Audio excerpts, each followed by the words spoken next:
Toyota Land Cruiser finally coming back to the US. Or has it been here the whole time?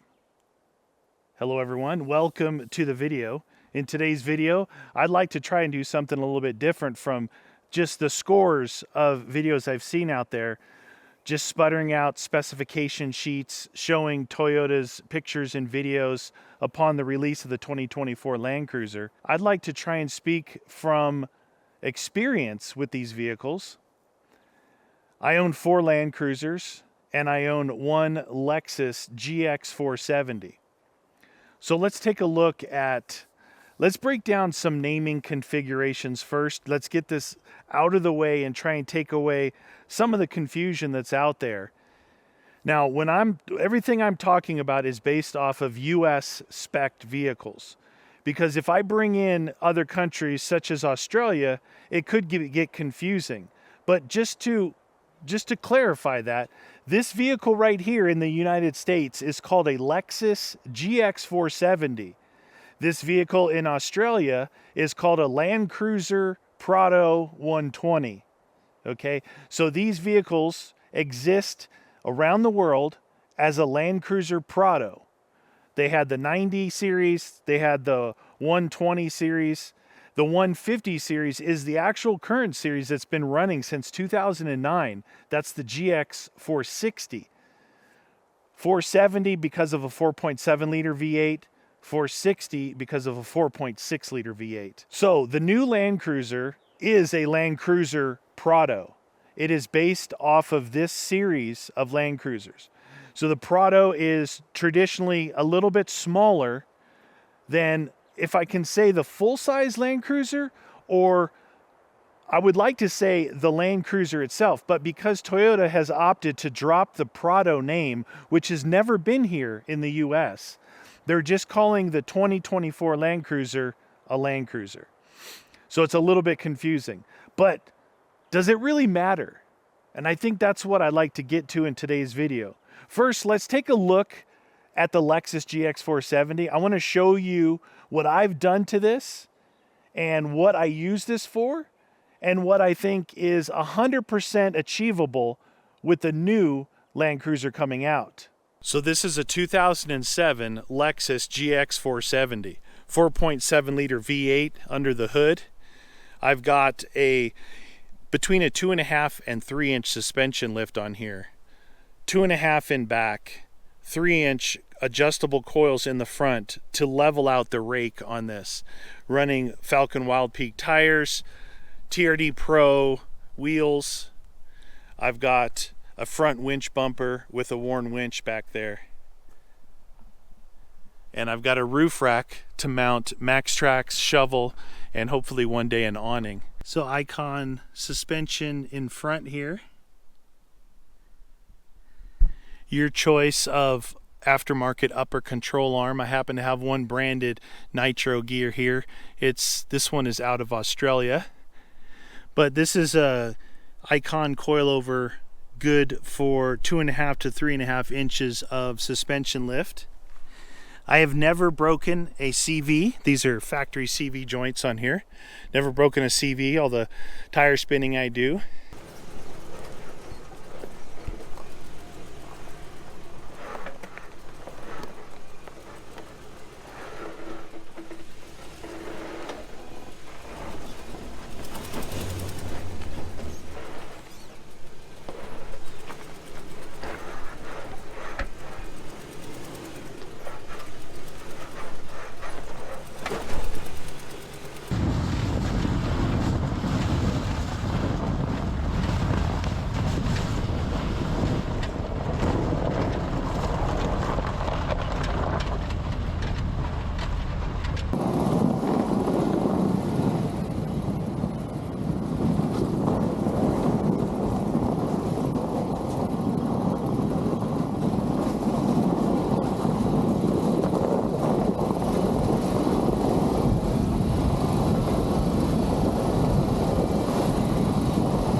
Looking back, you can see there is a remote reservoir 2.5 inch icon.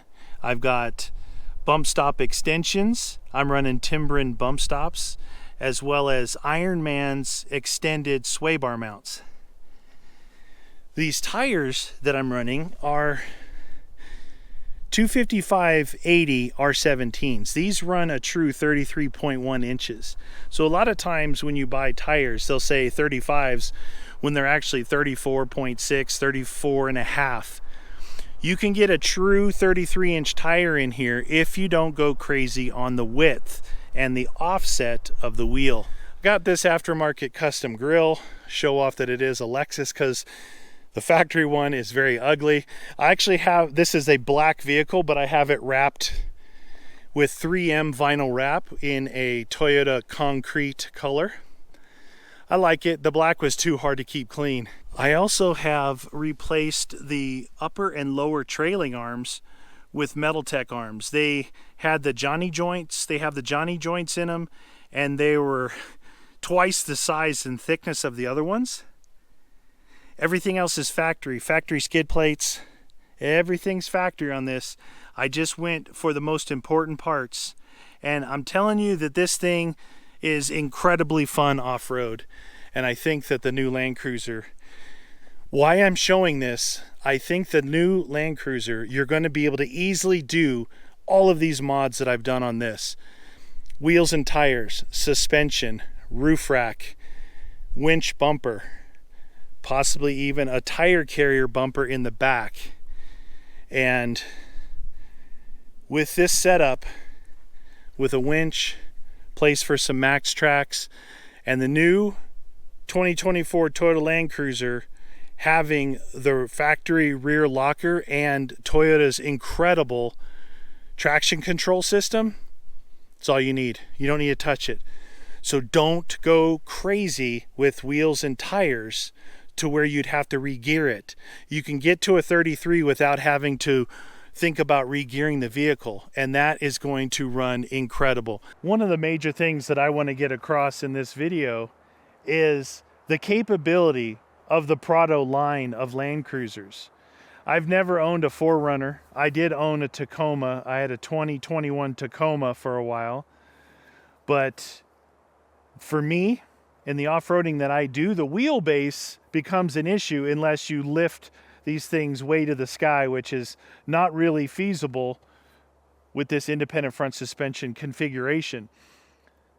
The wheelbase is the sweet spot. It's kind of the golden rule when it comes to Land Cruisers.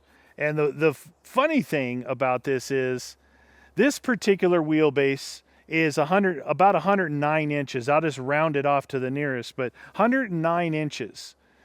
My 60 series Land Cruiser from the 80s is 107 inches. It's even shorter, but it's a longer vehicle. It's very interesting. But when the best Land Cruiser ever came out in the 90s, which is the 80 series Land Cruiser, it's to me the golden era of Toyota's off-road prowess. It's an incredible vehicle with character, and I just love it. So the 80 series is where they started with the 112-inch wheelbase. 112 inches, Toyota engineers have found to be a sweet spot for these wagon-style vehicles. Now, the difference between off-roading a truck, like a Tacoma, and a wagon, like these SUVs, is all your power. Why do you think always the bigger differential is in the rear in a four-wheel drive system? When you accelerate, weight shifts back, transfers to the back, all your weight and power is going to the back axle.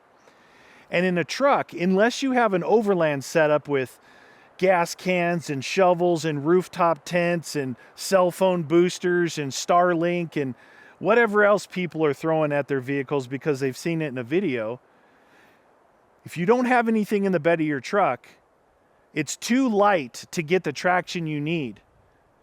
Therefore, has a tendency to not feel as good off-road as a wagon does, because a wagon always has that natural weight over the back because it's a full-bodied vehicle. So the Tacoma also having a longer wheelbase, it just felt awkward for me with with it on the stock tires and wheels and lift from the dealership. In the 90s, the 80 series started the 112-inch wheelbase, and they continued that wheelbase through the 80 series, the 100 series, the 200 series, and the 300 series. All have a 112-inch wheelbase, which for the Land Cruiser is the sweet spot. This Lexus GX Land Cruiser Prado from 2007 has a 109-inch wheelbase. So the early 60 had a shorter wheelbase, then this one has 109, and then all the other Land Cruisers have a 112-inch wheelbase. That being said, the new 2024 Land Cruiser Prado has the magical 112-inch wheelbase. That is a very good thing. Showing you the suspension and setup and modifications I was able to do to this without body mount chops, without cutting into anything, without hammering anything, folding over pinch welds. The main thing that gave me the clearance in front was running tall, skinny tires. Not these tires that people do with these crazy offsets, or these super wide tires. If I could help, if someone really needed help and they wanted to know what would be the best fuel economy on the road, what would do well in all environments off-road, I'm telling you, it's not those super wide tires that look really goofy. And the offsets, it increases the scrub radius, so when you turn, you're hitting your body mounts. You're hitting the rear of your wheel wells. So people are getting in there with chop saws and hammers and re-welding things. It's because the scrub radius, the offset of their wheels is wrong. Toyota comes out, almost every Land Cruiser that I have is the same. Toyota comes out with an offset that sits a little narrow for a good-looking off-road vehicle, especially if you put on larger tires. So they're about 25 mil to 50 mil off. That's about 1 to 2 inches off on their offset. So anyone that would look at these vehicles would think, oh, the tires set in too much. These here sit in a little bit too much because these are TRD Pro wheels. Their offset is set in. A lot easier on your bearings, better on your scrub radius, but the look of it. So you got to find that happy medium, and you don't, if you can get away with it, you don't want to have to run wheel spacers, which are legal in the US, but illegal in some other countries. You want to get, if you're going to get wheels and tires, do your homework on the offset. Try and get at least about 25 mil more than the factory, but not more than 60 mil. So you can see over a long period of time, Toyota engineers have looked at these wheelbases and they fine-tuned in on that 112-inch wheelbase. This one at 109, I can feel, it feels a little bit less stable than my other Land Cruisers do, on-road and off-road. It's a little bit more affected by wind, by cornering. So 109-inch, you wouldn't think that a few inches will make a difference, but it does. It makes a huge difference, especially on your breakover angle. One of the other things, speaking of breakover angle, that I'd really like to talk about is a lot of people spouting off about the frame, the TNG, the global frame that's going to be in the Sequoia, or it's in the Sequoia, the Tundra, the Tacoma, and the new Land Cruiser. Same frame is what everyone is saying. It's not exactly true because the wheelbases are all different. The new Tacoma is 2 feet longer wheelbase than the new Land Cruiser. 2 feet, over 24 inches longer. So if you're trying to go over something and you're at 112 inches, right? Without a big lift and big tires, by the way, and the lift combined are going to give you a better breakover angle. Then you go over that with the Tacoma with like a 133-inch wheelbase, you're going to have more problems off-road. That's why I keep going back to the sweet spot of 112 inches. So people claiming the same frame, yes, Land Cruisers have always had the best overbuilt frames. These other vehicles in Toyota's line are just coming up, getting beefed up. They're not, Land Cruiser isn't going back. Everything else is coming up to a overbuilt heavy-duty spec ladder chassis, body on frame design. But they all have different wheelbases, and Land Cruiser is the only one with the magical 112. I do want to mention a few things that I don't like about the new Land Cruiser. Before I do that, I want to say that I think the new Land Cruiser will sell, and it'll sell well in the US. The amount of Tacomas, the amount of 4Runners that I see, if people are willing to step up just a little bit more to get in that Land Cruiser, with the retro body styling, more squared off, is very popular nowadays. That retro styling. And the name, the classic name Land Cruiser. I think and I hope that it will sell well here, because the reason why the Land Cruiser left in the first place, which like I said earlier in the video, it never did. By the way, the new Land Cruiser coming out never left because the Prados have always been here, the GXs. And the full-size 200s, that when the 200 went out in 2021 and Toyota introduced the 300 series Land Cruiser, it was and still is here in the US. It's called the Lexus LX600. It is the Land Cruiser 300 in Lexus trim, which is pretty ugly to me. And I don't know anyone that would spend $110,000 off the lot, start cutting off the bumpers and doing it. You'd be into it for $150,000 before you could come out what I do in this thing for $15,000. But Land Cruiser has never left based off of what's coming back. The GX has always been here in the 460 form right up until now. You can go buy a brand new 460 right now.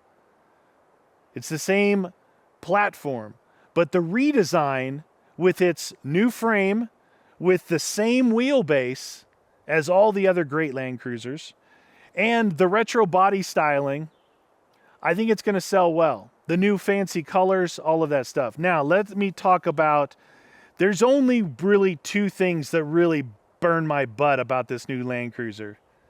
One is the split fold rear tailgate and hatch combo. Now, I need to preface this by saying my 80 series, my 100 series, my 200 series, my 60 series all have hatch up, tailgate down. Land Cruiser. My GX, which is a Land Cruiser Prado, has a opening hatch door like this to the side. Same with the 460. The 4Runner goes up. Well, so it's not the same as those other Land Cruisers. It's the same as these, which never had a split tailgate. But the fact that I see the name Land Cruiser and I just love the tailgate. It's that good. You don't think it is? I use this and I use my 80 series every weekend. And when I walk up to this and I get all the red dirt all over me and the dust and the mud from having to walk up to the bumper versus dropping my tailgate, being able to set down my bags for cooking, it makes a world of difference. But it was never a split tailgate on this model line. That's number one. And the other thing that chaps me a little bit is the choice of the iForce 4-cylinder hybrid engine. Now, do I think that that's going to be enough? Yes, I do. I own an 80 series. It's a straight 6 pig. It won't get out of its own way. I put larger tires on it. I re-geared it, made it very drivable around town, very drivable off-road. But if I'm on the freeway and I'm trying to go up a hill, I'm having to work that thing like there's no tomorrow over in the slow lane. And what happens when you have to overwork an underpowered engine? You have to put your foot to the floor. What happens when you put your foot to the floor? All your fuel economy numbers go right out the window. So a lot of people have talked about fuel economy. A lot of people are saying the 4-cylinder Toyota claims something. They claimed something and then it went away. 27 miles a gallon with the hybrid and all that stuff. This video, we're looking at realistic things. Let's say this thing gets 24 miles to the gallon, right? 24 miles to the gallon, which sounds great. What are we talking about here? We're talking about off-roaders. We're talking about overlanders. What do overlanders do? They put on rooftop tents. They put in drawer systems. They put in refrigerators. They put on max tracks and shovels and showers, awnings, roof racks, bigger tires, wider wheels, bigger suspension systems, heavier bumpers, winches, lights all over the place that probably never get used.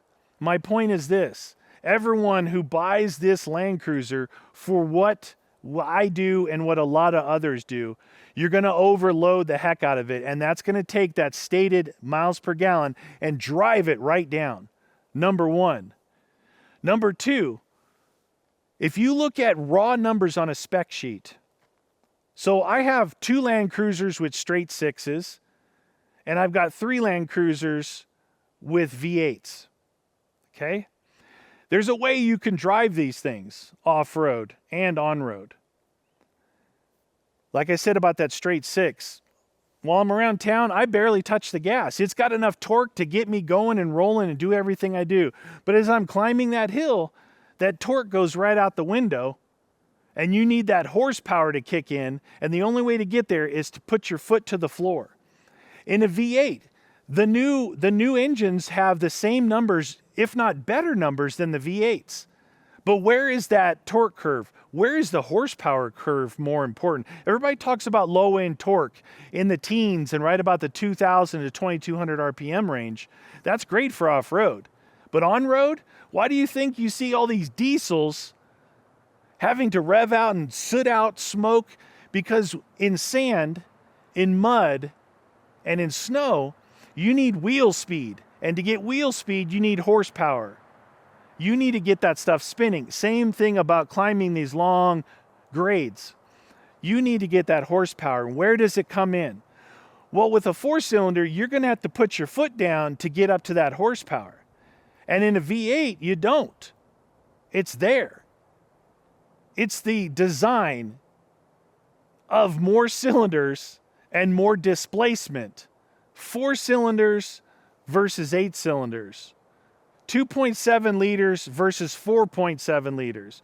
It's the amount of cylinders and the displacement that are going to make the difference. My point in all this is, I think that the 4-cylinder turbocharged hybrid engine is the future.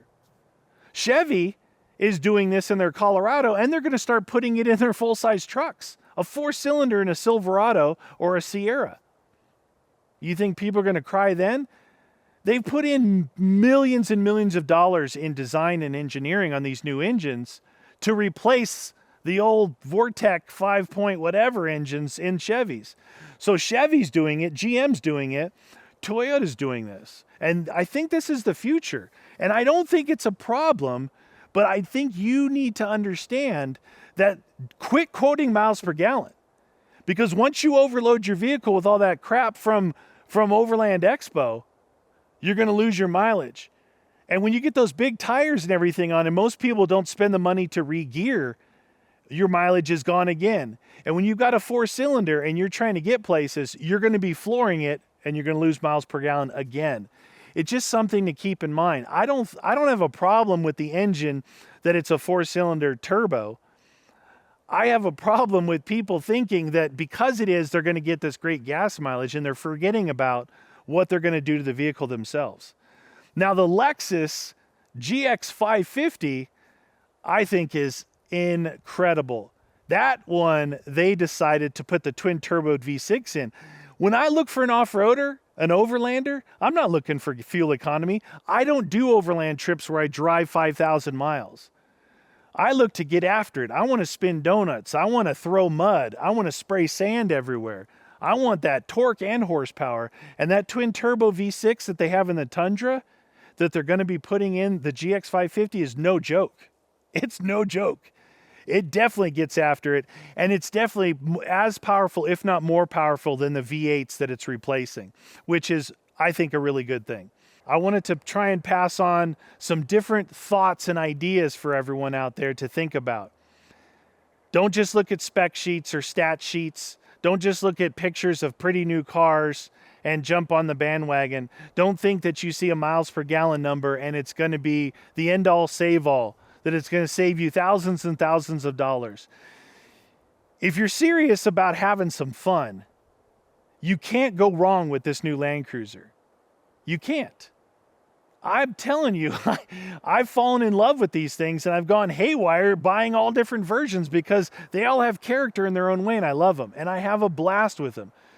You're going to be able to do anything you want. If you want to go extreme rock crawling here in the United States, just get yourself a Jeep. Just buy a Jeep. They're way cheaper to outfit. There's so many aftermarket parts. You can buy them new, used. You can buy them for the last 30 years. It's the same basic thing.